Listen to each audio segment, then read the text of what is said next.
안녕하세요. 파이팅 홍공TV입니다. 오늘은 100% 특기로 합격하는 공인중개사 1차 민법 스피드 암기노트 6번째 시간 법률행위의 무효부터 살펴보겠습니다. 바로 시작합니다. 자, 우리가 어떤 법률행위를 유효냐 무효냐를 따지는 문제 아주 중요하죠. 하지만 곰곰이 생각할 건 없습니다. 뭐가 유효고 뭐가 무효인지 주어진 대로 암기하고 찾아내서 푸는 거지, 개인의 사고력과 판단력을 테스트하는 문제가 나오는 게 아닙니다. 우리는 법률 행위가 무효, 유효를 따져야 되는지 아니면 취소 여부를 따지는 문제인지 이 둘을 구분할 수 있어야 됩니다. 이 무효나 취소는 당연히 법률 행위가 성립한 후의 효력에 관한 문제죠. 애초에 효력이 없다, 무효인 법률 행위고, 법률 행위가 성립했지만 취소할 수 있는 법률 행위냐 하는 문제로 나뉩니다. 모두 법률 행위가 성립 후에 따지는 거지, 법률 행위 자체가 성립하지 않았다면 무효, 유효, 취소를 얘기할 수 없는 거예요. 그래서 이 무효는 누구나 주장 가능하고 취소의 경우에는 취소권자만 취소할 수 있다. 무효 주장은 누구나 가능하고 취소는 취소권자만 가능하다.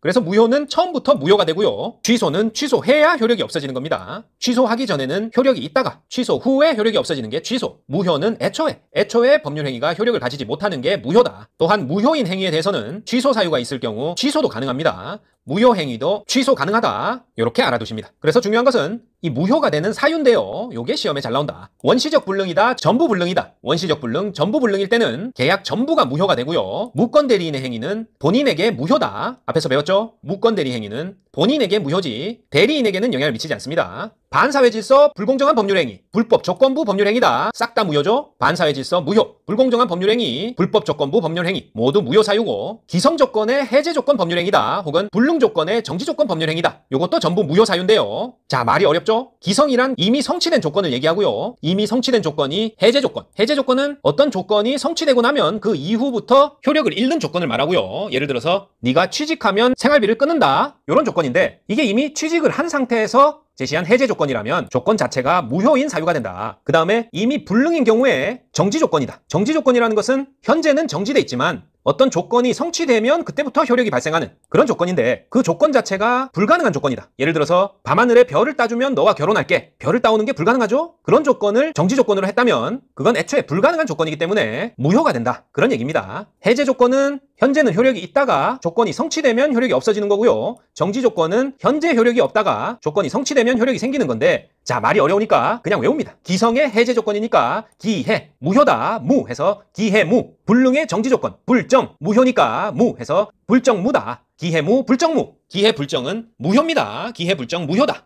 그리고 비진의 의사표시는 상대방이 알았거나 알 수 있었을 경우에 무효였죠. 비진의 의사표시는 상대방이 선의 무과실일 경우에는 유효, 상대방이 알았거나 알 수 있었을 경우, 악이거나 과실이 있을 경우에는 비진의 의사표시 무효다. 통정허위 표시도 원칙적으로 무효고요. 권리능력, 의사능력에 흠결이 있다. 행위 무능력자의 행위도 무효입니다. 그리고 역시 강행규정 위반의 경우에도 무효 사유에 해당된다. 비진의 의사표시의 경우 상대방이 알았거나 알 수 있었을 경우, 통정허위 표시, 권리능력, 의사능력의 흠결, 강행규정 위반 모두 무효 사유에 들어갑니다. 그리고 취소 사유에는 미성년자가 부모 동의 없이 하는 행위, 취소할 수 있는 사유가 되고요. 피성년 후견인의 행위 역시 취소 사유가 된다. 제한능력자의 행위죠. 취소 사유에 해당하고, 차고, 사기, 강박의 경우에도 일단 원칙은 무효 사유가 아니라 취소 사유에 해당합니다. 미성년자, 피성년 후견인의 행위, 차고, 사기, 강박, 취소 사유다. 자, 그 다음에 일부 무효에 대해서 알아야 되는데요. 법률 행위의 일부 무효다 했을 때는 전부 무효가 되는 게 원칙입니다. 일부 무효 시 전부 무효가 원칙이다. 하지만 나머지만 법률 행위를 하였을 것이라고 가정적 의사가 인정될 때는 일부 유효 인정한다. 원칙은 전부 무효, 나머지만으로 법률 행위 하였을 거라 가정적 의사가 인정될 때는 일부 유효다. 하지만 분할 가능성이 없다면 일부 무효 주장할 수 없습니다. 일부 무효는 전부 무효가 원칙이고, 유효인 부분과 무효인 부분, 분할 가능성이 없다면 일부 유효 될 수 없다. 하지만 무효인 부분을 빼고 나머지만으로 법률 행위를 하였을 것이라는 가정적 의사가 인정된다면 일부 유효 있다. 자, 다음은 가장 시험에 잘 나오는 토지거래 허가구역 내 토지매매계약에 대해서 살펴보겠습니다. 토지거래 허가구역 내 토지매매계약이 왜 무효 파트에서 나오냐면 토지거래 허가가 없는 한 유동적 무효 상태이기 때문에 그래요. 자, 무효 상태는 무효 상태인데 요 유동적이라는 말이 붙었죠. 아직은 무효로 확정되지 않은 유동적인 상태다, 그런 뜻인데, 자, 허가가 나거나 허가구역 지정 만료 후에 재지정이 없으면 확정적 유효가 된다는 말입니다. 토지허가구역 내에서 매매계약을 했는데 허가를 받기 전까지는 유동적인 무효 상태고, 허가가 나거나 허가구역 지정 만료가 됐다, 그리고 재지정이 없다, 그러면 확정적 유효가 되는 거예요. 그래서 이 유동적 무효 상태, 아직 허가가 나지 않은 상태에서는 허가 신청에 협력할 의무를 구할 수 있을 뿐 상대방에게 잔금을 다 지급하라든지 혹은 등기 관련 서류를 모두 넘기라든지 그런 계약상의 의무 이행을 요구할 수는 없습니다. 유동적 무효 상태, 허가가 아직 나지 않는 계약만 한 상태라면 허가 신청에 협력할 의무를 할 수 있을 뿐이지 계약상의 의무 이행을 요구할 수는 없다. 요 문장 그대로 나옵니다. 그래서 유동적 무효 상태에서는 이행 청구권 보존을 위해서 매매 목적물 처분 금지 가처분 신청을 하는 것이 불가하고요. 계약상의 의무 이행을 이유로 해제하는 것도 불가하다. 이행 청구권 보존을 위한 매매 목적물 처분 금지 가처분 불가하고 계약상 의무 불이행을 이유로 해제 불가하다. 당연히 아직 허가가 안 났을 뿐이지 토지거래 허가구역인 것을 서로 인정하고 계약을 했기 때문에 처분 금지 가처분 신청을 한다든지 의무 불이행을 이유로 해제하는 것은 불가하다. 또한 매매 대금 이행 제공이 없음을 이유로 허가 신청 협력 의무 이행을 거부하는 것도 불가합니다. 허가 신청에 협력을 해야 된다. 다만 허가를 받든 안 받든 계약금을 포기한다든지 아니면 받은 계약금의 2배를 돌려준다든지 하는 계약금에 기한 해제는 가능하다. 그렇다고 유동적 무효 상태에서 계약금을 그냥 돌려달라는 반환 청구는 못합니다. 계약금에 기한 해제는 가능하지만 유동적 무효 상태에서는 계약금 반환 청구는 못한다. 매매 목적물 처분 금지 가처분 불가, 의무 불이행을 이유로 해제 불가, 허가 신청 협력 의무 거부하는 것도 불가하다. 계약금 반환 청구도 불가하다. 오로지 할 수 있는 것은 계약금의 기한 해제, 계약금의 기한 해제만 가능하다. 이렇게 생각하십니다. 자, 반면에 불허가가 났다. 혹은 허가를 잠탈할 목적인 경우에는 유동적 무효에서 확정적 무효가 되는 거고요. 또한 쌍방이 허가 신청 협력 의무의 이행 거절을 명확히 하는 경우에도 확정적 무효가 된다. 쌍방이 모두 허가 신청 협력 의무의 이행을 거절하는 것을 명확히 하는 경우 확정적 무효다. 자, 이러한 무효인 경우에는 무효에 책임이 있는 자도 무효 주장 가능합니다. 무효는 누구나 주장 가능하다고 그랬죠. 무효인 경우 무효에 책임이 있는 자도 무효 주장 가능하다. 확정적 무효 시에는 이때는 계약금 반환 청구가 가능합니다. 유동적 무효 상태에서는 안 됐죠. 계약금에 기한 해제만 가능했는데 확정적 무효 시에는 계약금 반환 청구가 가능하다. 자, 토지거래 허가를 조건으로 계약을 한 거죠. 유동적 무효였는데 허가 못 받았으니까 야, 그냥 계약금 돌려줘. 이렇게 할 수 있다는 겁니다. 자, 그런데 토지가 중간에 전매됐다. 그리고 당사자 간에 중간 생략 등기에 합의가 있는 경우에는 토지거래 허가 구역 내에서는 최초 매도인과 최후 매수인 간에 거래 허가가 있어도, 즉 허가를 받았더라도 이는 무효가 됩니다. 토지거래 허가 구역 내에서는 전매하고 중간 생략 등기 합의가 있더라도 무효다. 요거 기억하셔야 됩니다. 토지거래 허가 구역 내에서 중간 생략 등기 허가 있어도 무효다. 이렇게 기억하세요. 자, 기출문제 한번 풀어보면 갑은 토지거래 허가구역 내에 있는 그 소유 X토지에 관해서 을과 매매계약을 체결하였다. 방금 본 거죠? 비록 이 계약이 토지거래 허가를 받지 않았으나 확정적으로 무효가 아닌 경우, 유동적 무효라는 경우죠. 아직 허가를 받지 않은 경우다. 다음 설명 중 틀린 것은 위 계약은 유동적 무효 상태이다. 맞죠? 허가를 받지 않은 상태에서는 유동적 무효, 허가가 나면 유효고요. 허가를 받지 못하거나 잠탈 목적이 있다. 쌍방이 이행 거절을 명확히 했다. 그러면 확정적 무효가 되는 거예요. 자, 을이 계약 내용에 따른 채무를 이행하지 않더라도 갑은 이를 이유로 위 계약을 해제할 수 없다. 자, 해제는 언제만 가능하다고 그랬죠? 계약금의 기한 해제만 가능하다고 했어요. 채무 불이행을 이유로 해제할 수 없다. 5고요. 갑은 을의 매매대금 이행 제공이 없음을 이유로 토지거래 허가 신청에 대한 협력 의무의 이행을 거절할 수 없다. 자, 맞죠? 자, 유동적 무효 상태에서는 매매대금 이행을 청구할 수 없습니다. 따라서 그 매매대금 이행 제공이 없음을 이유로 협력 의무 이행을 거절할 수는 없는 거예요. 토지거래 허가구역 지정기간이 만료됐으나 재지정이 없는 경우, 자, 그러면 토지거래 허가구역에서 벗어났다는 얘기죠. 위 계약은 확정적으로 유효가 된다. 맞겠죠? 더 이상 토지거래 허가구역이 아니니까 유효되는 거 맞습니다. 자, 을이 병에게 X토지를 전매했네요. 전매하고 병이 자신과 갑을 매매 당사자로 하는 허가를 받아, 자, 중간 생략 등기죠? 갑으로부터 곧바로 등기를 이전받았다면 중간 생략 등기 유효 무효. 자, 앞에서 무효라고 했죠. 그런데 그 등기는 유효하다고 돼 있으니까 틀렸네요. 자, 5번이 답이다. 자, 이렇게 외운 그대로 나오기 때문에 한 번만 이해하고 나면 그 다음에는 지문 그대로 반복해서 암기를 하셔야 됩니다. 내용을 살펴보고 바로 풀면 풀리는데 시간이 지나고 문제를 보면 또 새롭기 때문에 자주 반복하셔야 된다. 자, 다음은 무효행위 전환인데요. 앞에서 간략하게 한번 살펴봤죠?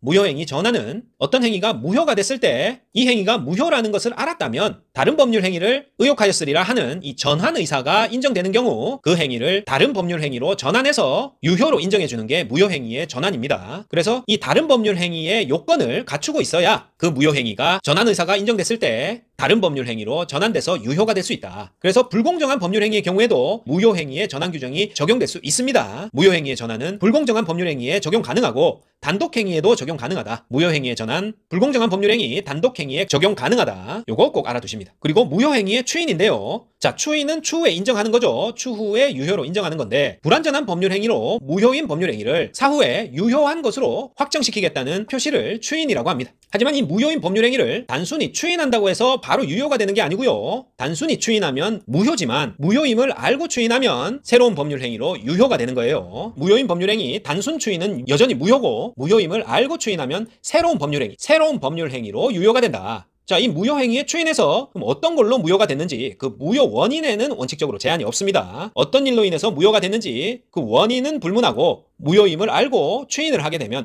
새로운 법률 행위로 유효가 된다. 다만 법 규정의 취지를 잠탈할 수 있는 경우에는 추인 자체가 불가하고 확정적으로 무효가 됩니다. 그래서 어떤 게 추인 불가하고 무효가 되느냐, 이게 시험 문제로 나오는데요. 법 규정의 취지를 잠탈할 수 있는 경우인데 한번 보면 토지거래 허가 구역 내에서 허가 배제를 잠탈할 내용으로 하는 매매 계약이다. 제대로 허가를 받지 않으려고 잠탈할 내용의 매매 계약이다. 이는 무효고 추인이 불가합니다. 추후에 유효가 되도록 추인이 불가하다. 그리고 부동산 이중매매 적극가담이죠. 제2매수인 적극가담으로 무효가 되는 경우에도 확정적으로 무효기 때문에 추인 불가하고, 불공정한 법률행위, 반사회적 법률행위, 불법 조건이 붙는 행위 역시 추인 불가합니다. 토지거래 허가 구역 내 잠탈 목적, 부동산 이중매매 적극가담 무효다. 불공정한 법률행위, 반사회적 법률행위, 불법 조건 법률행위다. 모두 추인 불가합니다. 이렇게 법 규정 취지를 잠탈할 수 있는 경우에는 추인 불가하고 무효다. 그래서 다시 한번 이 추인의 요건을 살펴보면 무효인 법률행위가 존재를 해야 되겠죠. 무효임을 알고 새로운 법률행위로 추인하는 거니까 무효인 법률행위가 존재해야 되고, 취소된 행위는 처음부터 무효니까 이를 무효행위의 추인으로 추인 가능합니다. 취소된 행위 추인 가능하다. 왜냐? 처음부터 무효니까 무효행위 추인으로 추인 가능하다. 그리고 무효임을 알고 추인해야 되고 추인의 의사가 존재해야 된다. 이는 가정적 의사로 충분한 일부 무효나 무효행위 전환과는 다릅니다. 추인의 의사가 확정적으로 존재해야 된다. 가정적 의사로 충분하다 하면 틀리겠죠. 추인은 가정적 의사로 안 됩니다. 그리고 역시 무효인 법률행위가 유효가 되는 것이므로 유효한 법률행위의 요건을 갖추고 있어야 된다. 무효행위의 추인 요건이고요. 당연히 무효의 원인이 소멸한 후에 추인을 할 수 있는 거겠죠. 무효의 원인이 계속 남아있는데 추인한다고 해서 무효가 유효가 되는 게 아니에요. 아까 살펴봤듯이 법 취지 잠탈 목적에 토지거래 허가구역 내 허가 잠탈 목적, 부동산 이중매매 적극가담 무효, 불공정한 법률행위, 반사회적 법률행위, 불법 조건이 붙은 행위 모두 추인 불가 사유입니다. 추인은 무효인 법률행위가 존재해야 되고 취소된 행위도 추인 가능하다. 무효임을 알고 추인해야 되고 추인의 의사가 가정적 의사로 존재해서는 안 된다. 유효한 법률행위에 요건이 있어야 되고 무효 원인이 소멸한 후에 추인할 수 있다. 정확히 기억하십니다. 자, 이러한 추인의 행사 방법으로는 묵시적으로 가능하다. 기억하시고요. 추인은 묵시적 가능하다. 기간 제한은 없습니다. 추인은 기간 제한 없다. 취소권의 경우에는 기간의 제한이 있는데요. 추인할 수 있는 날로부터 3년, 법률 행위시로부터는 10년이라는 취소 행위의 취소권은 기간 제한이 있습니다. 반면에 추인은 기간 제한이 없다. 묵시적으로 가능하다. 이러한 추인의 효과는 새로운 법률 행위로 봅니다. 무효인 가등기를 유효한 등기로 전용키로 한 약정은 그때부터 유효하다. 추인했다는 얘기죠. 무효인 가등기를 유효한 등기로 전용키로 한 약정, 추인한 경우에는 그때부터 유효가 된다. 새로운 법률 행위로 유효가 된다. 하지만 소급해서 유효가 되는 거 아니에요. 그때부터 유효가 되는 거지 소급표는 없다. 다만 제3자 권리를 침해하지 않는 한 당사자 간의 의사로 소급표를 인정하는 경우에는 가능합니다. 제3자 권리를 침해하지 않는 한 당사자 간 의사로 소급표를 인정하는 것은 가능하다. 원칙은 소급표 없다. 기출문제 한번 풀어보면 법률행위의 무효에 관한 설명으로 옳은 것은 옳은 겁니다. 무효인 법률행위의 추인은 그 무효의 원인이 소멸한 후에 하여야 그 효력이 인정된다. 맞죠? 무효인 법률행위 추인은 무효 원인이 소멸한 후에 해야 됩니다. 무효인 법률행위는 무효임을 안 날부터 3년 지나면 추인할 수 없다? 자, 추인은 기간 제한 없다고 했죠. 3년, 10년은 취소권 행사 기간입니다. 추인할 수 있는 날로부터 3년, 법률 행위시로부터 10년 이내에 취소할 수 있는 거지. 추인의 경우에는 기간 제한이 없습니다. 2번은 틀렸다. 자, 추인은 기간 제한 없고 취소는 3년, 10년.